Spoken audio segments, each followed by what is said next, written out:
Bom dia, alunos, tudo bem com vocês? Bom, em nossa última aula, nós vimos como a ação humana transforma uma paisagem em um tempo muito mais curto, certo? Em uma escala superior à natureza. Essas transformações podem ser vistas, né, podem ser notadas no seu maior esplendor nas cidades, certo? Então, quando você observa uma cidade, você consegue ver bem essas transformações humanas, certo? Bom, as cidades, elas nasceram do processo de sedentarização, ou seja, nasceram lá no começo da história das civilizações humanas, quando os seres humanos passam a viver em uma sociedade, deixamos de ser caçadores e coletores e passamos a viver em sociedade. Daí começam a construção das primeiras cidades primitivas. Para a arquiteta Raquel Ronick, ela defende que a cidade ela se articula de duas formas. Então, uma cidade ela pode ser descrita de duas maneiras. Primeiro, a cidade como um ímã, sabe? A cidade como uma força, um campo gravitacional que atrai tudo para ela, atrai pessoas, atrai empresas, atrai empregos. Então, a cidade como um imã. E o outro ponto seria a cidade como uma escrita, a cidade como uma narrativa, né? Vamos entender um pouco essas duas perspectivas, então. Bom, a cidade como um imã, a gente quer dizer basicamente que a cidade ela está então atraindo tudo, ela costuma centralizar as melhores ofertas de emprego, as melhores condições de vida, né, como segurança, estadia, cultura, educação, tudo costuma ficar concentrado nas grandes metrópoles, né? A exemplo disso temos a cidade de São Paulo, né? A maior cidade do país, também é a cidade que tem as maiores empresas, a maior quantidade de pessoas. Essas pessoas geram um mercado consumidor altíssimo que gera a possibilidade de novas empresas que atraem novas pessoas, que atraem novas empresas e assim por diante. Então, a cidade está sempre atraindo coisas para o seu centro. E no olhar mais como a cidade como uma fonte de escrita, a cidade ela traz em sua arquitetura, ela traz em sua forma de construção um pouco da história, como esses homens e mulheres ao longo de gerações foram construindo aquela cidade. Lembrando, a cidade é um fruto do trabalho e da construção humana, né? A sua construção ela carrega um pouco sobre essas pessoas que as construíram. Por exemplo, se você olha no centro de uma cidade antiga do Brasil, como São Paulo, como Campinas ou Sorocaba, você vai notar que no centro da cidade tem a praça com a igreja matriz, né, representando ali o poder eclesiástico da época, não é? Essas cidades elas foram fundadas em um período onde havia uma forte presença no poder religioso no Brasil, né? Poder político e poder religioso eram coisas quase que indissociáveis. Você não era separado poder religioso, né? O poder espiritual do poder político, do poder secular, eram uma coisa única. Então, no centro dessa cidade sempre vai ter uma praça com a igreja matriz e ao longo dela você vai ver alguns comércios que são sobrados, né? A loja embaixo e tem um prédio em cima.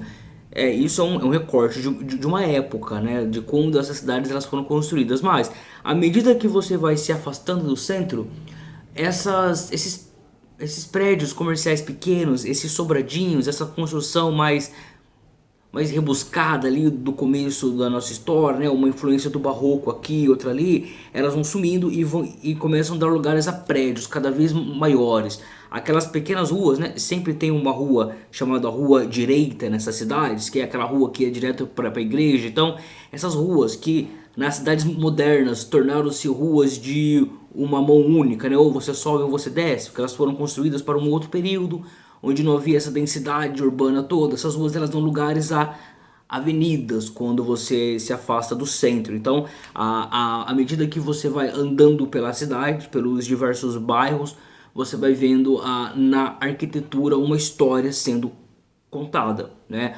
A história você pode ver pelo tamanho das ruas no centro, que elas vão mudando de dimensão ao longo da cidade. Você consegue determinar, por exemplo, sobre a densidade demográfica da cidade, ou a malha urbana de veículos, né? Se essas ruas elas eram mais estreitas, é porque não havia necessidade de automóveis, ou, né, obviamente, talvez até porque eles não existiram quando elas foram criadas, mas você consegue ver todos esses aspectos apenas observando a arquitetura de uma cidade. E uma cidade também, elas são frutos da construção humana, logo elas não têm um final de ciclo. Enquanto tem humanos, quando tem pessoas trabalhando nessa cidade, construindo, demolindo, renovando a cidade, ela está sendo sempre articulada. Ou seja, essa história contada através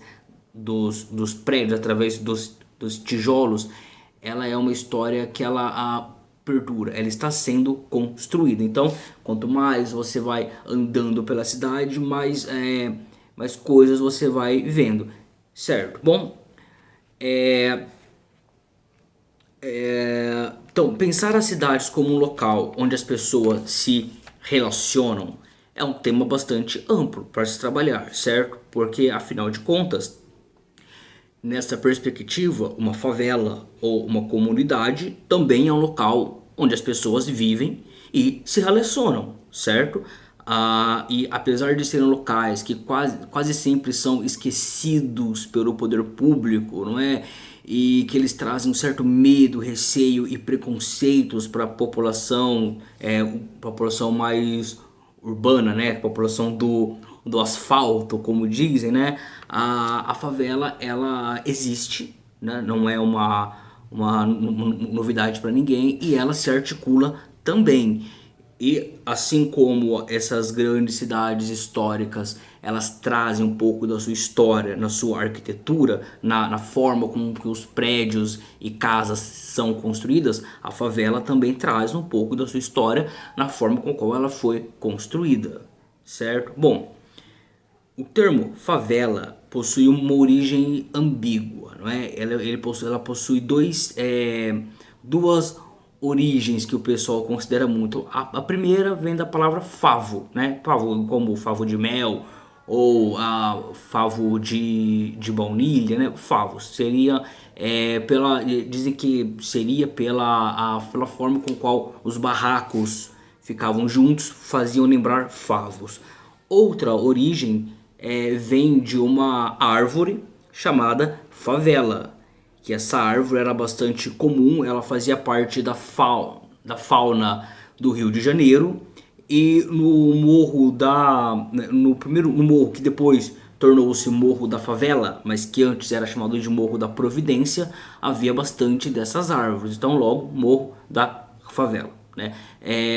Outros também dizem que pode ter origem no conflito de Canudos, que havia um morro parecido com uma Providência, mas certo, então existem essas possíveis origens para o termo, certo? Mas tá, eu comentei um pouco então sobre o Morro da Providência. Foi oficialmente a primeira favela do Brasil, certo? Ela foi ocupada por refugiados das antigas casas e cortiços que foram derrubados no Rio de Janeiro, né? Na cidade do Rio de Janeiro, aquela região mais próxima da praia, havia uma série de cortiços. Cortiço, para quem não sabe, era uma casa, né, grande, casas que foram construídas ainda na época colonial, que elas eram usadas como um pensionato, né, eram alugados quartos, eram chamados de cortiço, porque haviam várias famílias morando nessa mesma casa, certo?